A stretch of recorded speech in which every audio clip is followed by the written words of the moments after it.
ჯერ ხო ულამაზესი ადგილია და საოცარი ემოციებით ვარ დატვირთული. გზაც კი ულამაზესი არის.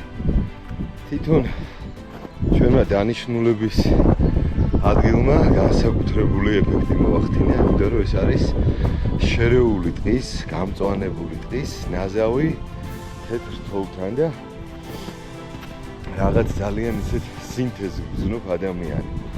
და რა თქმა უნდა ეს პატარები ძალიან მხიბლავს. ნახეთ რა ლამაზია. ხალხო სასწაულ ადგილას ვართ რა. ბევრი თქვენგანი ნამყოფი არის ალბათ ზემო აჭარაში, ბეშუმში, სავარაუდოდ. ეს არც თუ ისე შორს არის ბეშუმიდან, დანისპირულიდან არის შემოსახვევი და close to heaven, როგორც იტყვია, სამოთხესთან ახლოს ყოფი ადგილი არის. გამოყვებით.